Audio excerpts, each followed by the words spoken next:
Hello dear friends, I hope you all are well. Today again I have come taking some probability related mathematical problems which are very important for you, so watch this video carefully from first to last. আজকের ক্লাসের প্রথম যে গণিতের সমস্যাটি সমাধান নিয়ে আলোচনা করব, এটি 38তম বিসিএস প্রিলিমিনারি পরীক্ষায় এসেছিল। কি বলেছে এই গণিতের সমস্যাটিতে, যে 30 থেকে 40 পর্যন্ত সংখ্যা থেকে যে কোনো একটিকে ইচ্ছেমতো নিলে যে সংখ্যাটি মৌলিক অথবা 5 এর গুণিতক হওয়ার সম্ভাবনা কত? কি বলছে, যে সংখ্যাটি মৌলিক অথবা 5 এর গুণিতক হওয়ার সম্ভাবনা কত যদি আমরা 30 থেকে 40 পর্যন্ত যে কোনো একটি সংখ্যা নেই। তাহলে 30 থেকে 40 পর্যন্ত যে সংখ্যাগুলো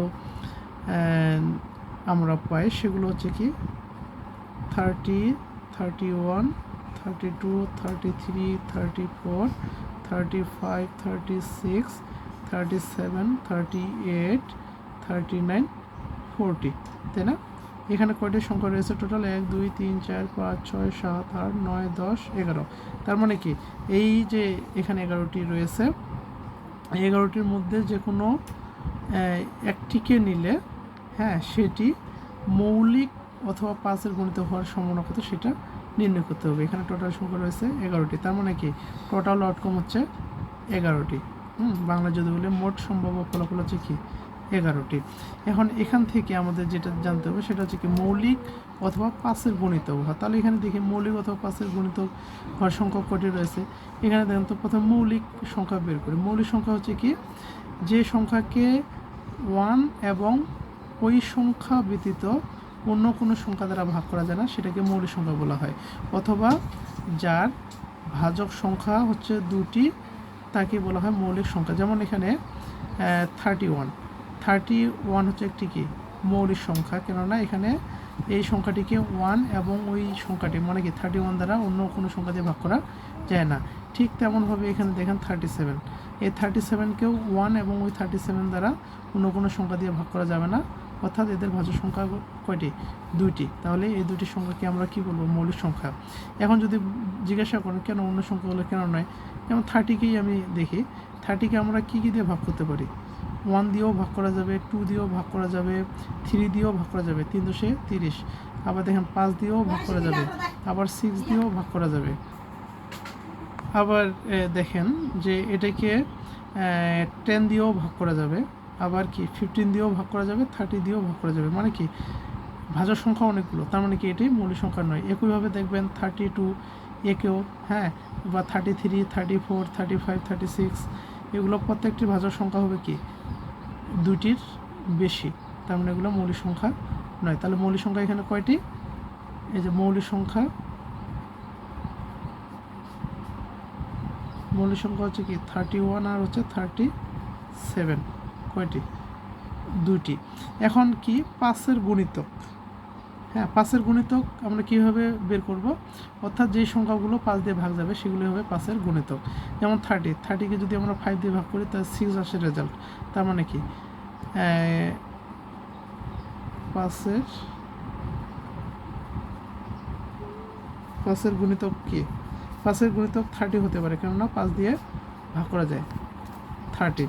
আবার দেখেন 32কে কি 5 দিয়ে ভাগ করা যায়? যায় না। 33কে 5 দিয়ে ভাগ করা যায় না, 34কে যায় না। এই 35কে কিন্তু 5 দিয়ে ভাগ করা যায়, কেননা 5 7 35। তাহলে কি 35 হবে 5 এর গুণিতক। 36কে যাবে না, 37, 38, 39কে যায় না, 40 দিয়ে যায়।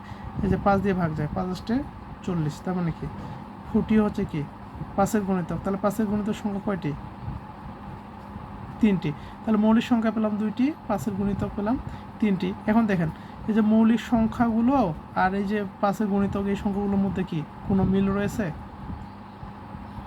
কোনোটা কি মিল রয়েছে? মানে একই সংখ্যা রয়েছে? নেই। তার মানে কি এই যে এখানে এই সংখ্যাগুলো, অর্থাৎ এই যে এই ঘটনা এবং এই ঘটনা, এগুলো কি এই ঘটনা দুটি পরস্পর বর্জনশীল। মানে কি একটা আরেকটার সাথে কি কোনো মিল নেই, ঠিক আছে? একটা আরেকটার সাথে যদি কোনো মিল নেই, তার মানে কি এই যে কিভাবে বর্জনশীল আমি বলছি আপনাদেরকে বুঝিয়ে বলি। এখানে কি কয়টি সংখ্যা রয়েছে? 11টি। 11টি সংখ্যার মধ্যে যদি 31 আসে, 31 আসে, 31 কি মৌলিক সংখ্যা, তাহলে কি 5-এর গুণিতক কোনো সংখ্যা আসতেছে? আসে না। আবার যদি 5-এর গুণিতক কোনো সংখ্যা আসে, 30 যদি আসে, তাহলে কি কোনো মৌলিক সংখ্যা আসতেছে? আসে না। তার মানে কি বলতে পারি, এই দুটি ঘটনা হচ্ছে কি, এই দুটি ঘটনা হচ্ছে কি পরস্পর বর্জনশীল ঘটনা। তাহলে এই বর্জনশীল ঘটনার ক্ষেত্রে যে সম্ভাব্যতার নির্ণয়ের যে সূত্র আমরা জানি সেটা হচ্ছে কি, আমি লিখি যে মৌলিক অথবা, যেহেতু এখানে কি বলছে এই যে গাণিতিক সমস্যাটিতে মৌলিক অথবা 5-এর গুণিতক হওয়ার সম্ভাবনা কত সেটা নির্ণয় করতে বলছে। তাহলে কি মৌলিক অথবা 5-এর গুণিতক হওয়ার সম্ভাবনা হচ্ছে যে সূত্রটি সেটা হচ্ছে কি, যদি আমরা এই যে মৌলিক সংখ্যা, এই যে মৌলিক সংখ্যা আসার যে সম্ভাবনা, মৌলিক সংখ্যা আসার এটিকে যদি আমরা মানে মৌলিক সংখ্যা আসার যে ঘটনা এটিকে যদি এ এবং 5-এর গুণিতক আসার যে ঘটনা এটিকে যদি আমরা বি দিয়ে প্রকাশ করি, তাহলে আর যেহেতু এ বি দুটি কি পরস্পর কি বর্জনশীল, তাহলে আমরা দুটি বর্জনশীল ঘটনার ক্ষেত্রে সম্ভাব্যতার সূত্র কি জানি, যে এই যে দুটি বর্জনশীল ঘটনার ক্ষেত্রে যে কোনো একটি ঘটনা ঘটার সম্ভাবনা তাদের পৃথক পৃথকভাবে ঘটার সম্ভাবনার সমষ্টির সমান। তার মানে কি এ অথবা বি এই দুটির যে কোনো একটি ঘটার সম্ভাবনা হবে কি তাদের পৃথক পৃথক ঘটনা ঘটার সম্ভাব্যতার সমষ্টির সমান। এটি হলো এই যে এই সূত্রটি, এটি হলো কি দুইটি বর্জনশীল ঘটনার ক্ষেত্রে, দুটি বর্জনশীল ঘটনার ক্ষেত্রে।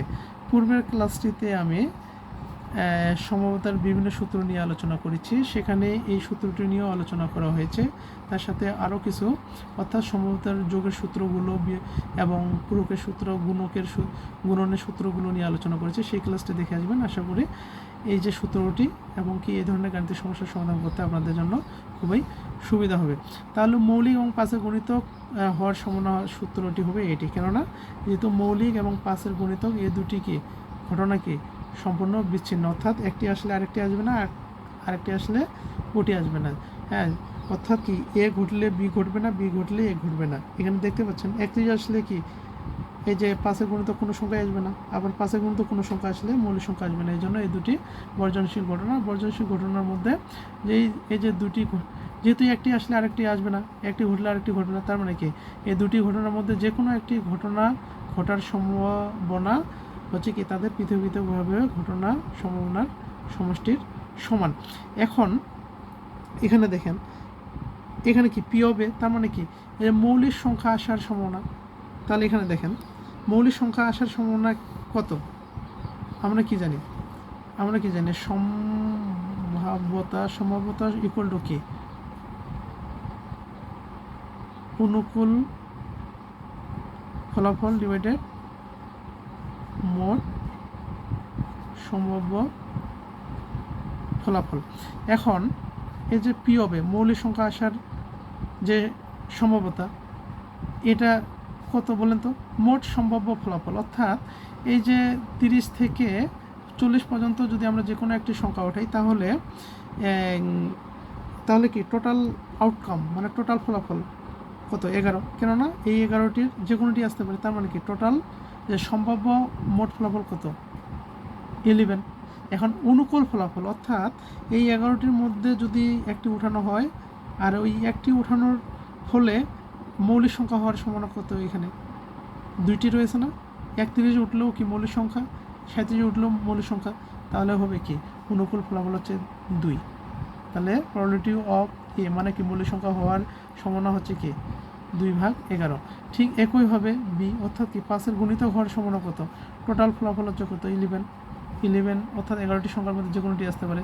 এখন 5-এর গণিত সংখ্যা কয়টি, 3টি, তাহলে অনুকূল ফলাফল হচ্ছে কত 3। তাহলে এখান থেকে আমরা কি বলতে পারি, পি অফ এ সংযোগ কি 2/11 প্লাস 3/11। এই যে এখানে আমরা লিখতে পারি যখন কি এটা লিখতে পারি যে যখন পি অফ এ হচ্ছে 2/11, পি অফ বি 3/11। তাহলে এটা ভগ্নাংশের যোগ করলে কত হয় 11, এখানে 2 + 3, তার মানে কি 5/11 কি? আশা করি বুঝতে পেরেছেন। কি বুঝতে পেরেছেন তো? যদি বুঝতে না পারেন তাহলে কমেন্টে জানাবেন, আমি আবারও বুঝিয়ে দেওয়ার চেষ্টা করব। আর আমার এই ভিডিওগুলো যদি আপনাদের ভালো লেগে থাকে অবশ্যই ইউটিউব থেকে বিএম ম্যাথ একাডেমি ইউটিউব চ্যানেলটা সাবস্ক্রাইব করে দেবেন এবং ফেসবুকে বিএম ম্যাথ একাডেমি পেজটি ফলো করে রাখবেন, লাইক কমেন্ট শেয়ার করবেন। আপনারা বিএম ম্যাথ একাডেমির পাশে থাকবেন। বিএম ম্যাথ একাডেমিও আপনাদেরকে ভালো কিছু দেওয়ার চেষ্টা করবে। আসলে বিএম ম্যাথ একাডেমি তাদের জন্য যারা মূলত ম্যাথে দুর্বল। তাহলে এখানে যে আমরা অ্যান্সারটি পেলাম 5/11, এখানে যে 4টি অপশন দেওয়া রয়েছে তার মধ্যে অপশনটি 5/11। হ্যাঁ, যখন আপনারা প্রথমে ডিটেলস একটু করার চেষ্টা করবেন, বোঝার চেষ্টা করবেন, যখন আপনারা এটা বুঝতে পারবেন তখন সংক্ষেপে খুব তাড়াতাড়ি করতে পারবেন। আর এখানে একটা কথা বলে রাখি, আমি যে ক্লাসগুলো নেই এবং ডেইলি দিনে যে ক্লাসগুলো আপলোড করি, সাধারণত কোনো টপিক্স শুরু করলে সেটির বেসিক প্লাস যে ম্যাথমেটিক্যাল প্রবলেমগুলো বিগত বিভিন্ন চাকরি পরীক্ষা এসেছিলো সেগুলো সলিউশন নিয়ে আলোচনা করি। এতে আপনাদের জন্য সুবিধা হবে কি, আপনারা যদি প্রত্যেকটি ক্লাস সিরিয়ালি দেখেন তাহলে এই ধরনের গাণিতিক সমস্যাগুলো বুঝতে আপনাদের জন্য খুবই সুবিধা হবে এবং আপনার A to Z আপনার ধারণা হবে। তাই আপনারা বিএম ম্যাথ একাডেমির সকল ক্লাসগুলো দেখবেন। আশা করি ম্যাথমেটিক্স নিয়ে আপনাদের আর কোনো দুশ্চিন্তা থাকবে না, কোনো টেনশন থাকবে না। ধন্যবাদ সবাইকে, আবার দেখা হবে নতুন কোনো ভিডিওতে। ততক্ষণে ভালো থাকবেন সবাই, ধন্যবাদ।